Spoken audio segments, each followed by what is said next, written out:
So I became a goalie when I was 10 years old. I've been playing for almost 20 years now.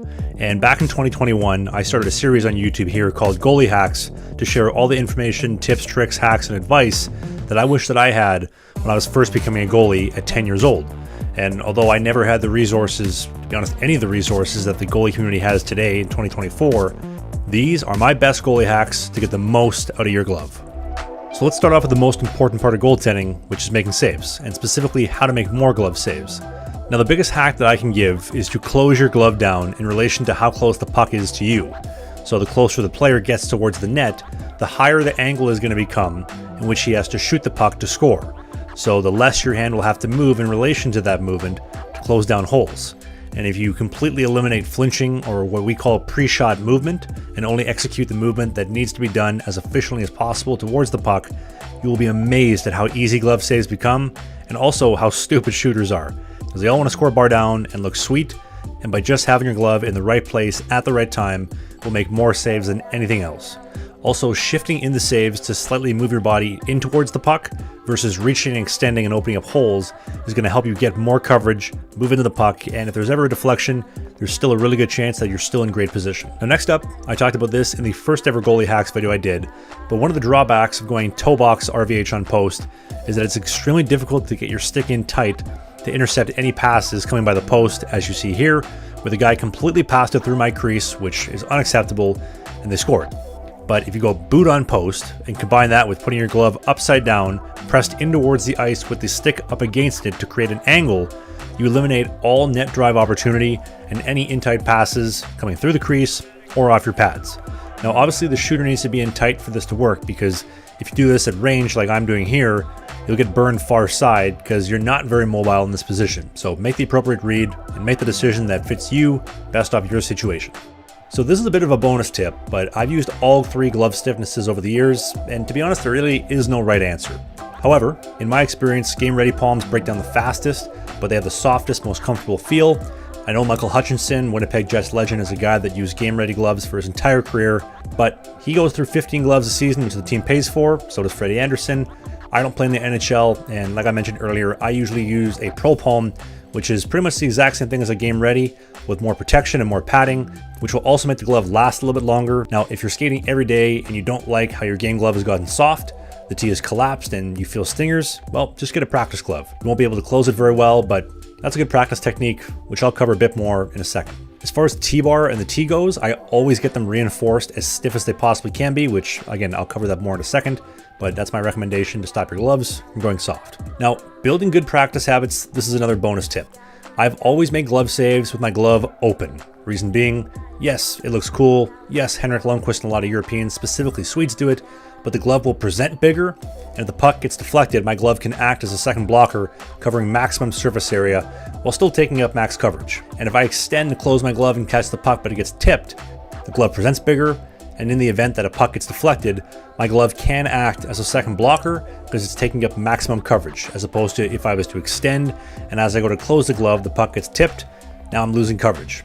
Like I mentioned earlier, Henrik Lundqvist made a living off doing this, cradling the puck into the glove, which forces you to time it correctly, because being patient and actually catching the puck without relying on the trapping aspect of the trapper, hence why it's called the trapper, doing this will help you maintain control, and the cradling aspect will really help to cushion pucks and eliminate the risk of having more pop-outs. Watch here, when I catch pucks, I rarely, if ever, have any pop-outs once the puck has entered my glove. I get it, it's not a traditional practice in North America, but this is something I learned in Sweden, and it was an absolute game changer. Now let's call it for what it is. Goalie gear is beyond expensive, and one hack that I don't have that I wish I did was how to make it less expensive. But KOHO, today's video sponsor, will help all Canadians save money. KOHO is an all-in-one financial app that helps you save, spend, and build credit smarter. It comes with a prepaid KOHO MasterCard and a virtual card that you can use right away. KOHO also offers an alternative for traditional banking experiences. You just load the funds to your KOHO account via e-transfer, cash deposit, or direct deposit, and start using your KOHO card.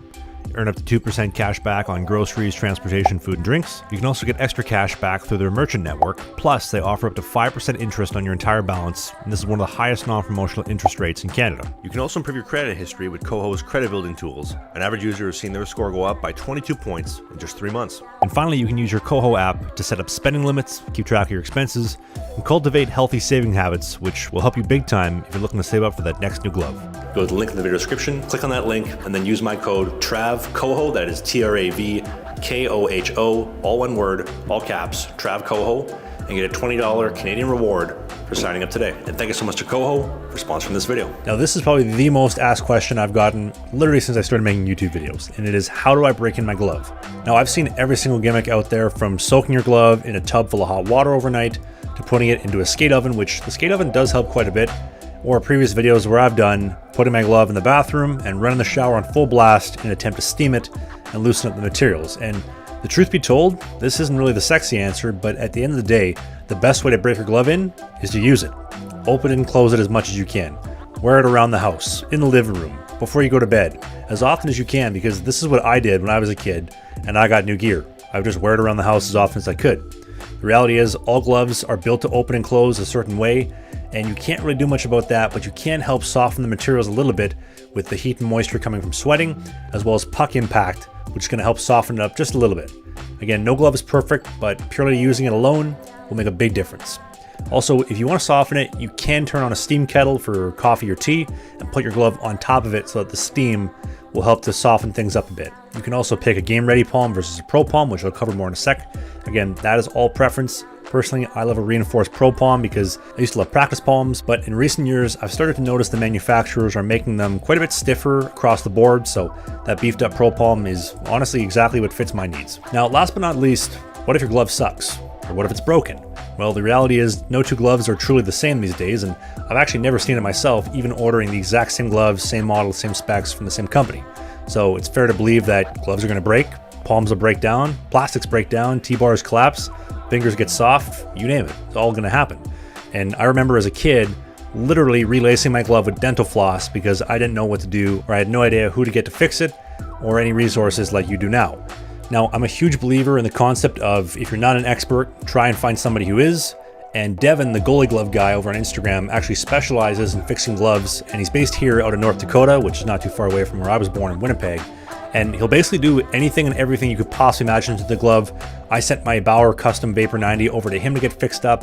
I had some plastics breaking, my fingertips were getting really soft, and the T-bar collapsing.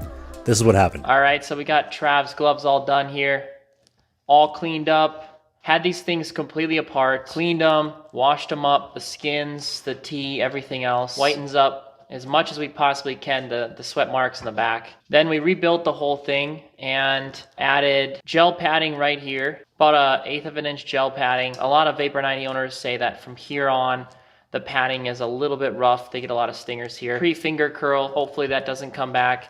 Reinforced the tee more than any other glove we've had. This tee is so reinforced, part of why the glove closes up a little bit stiffer now. We also added an extension here on this finger cuff strap, but just with that, loosening that up helps the glove so much and the closure. So all clean, sanitized, padding added, built up tee. We got this thing dialed in for Trav. Enjoy this baby. The goalie glove guy. Love your glove. Relaced, not replaced. Closure, look at that, crisp, no overlap. Reinforce the T-bar. Maybe it's hard to tell in the video, but like this is, look at how reinforced this is. If you want to check out how to get your glove done, I'll put a link in the video description, but Devin is the man. Glove looks awesome, feels great. I can't wait to use it. And if you ever want to reach Devin, you can always hit him up here.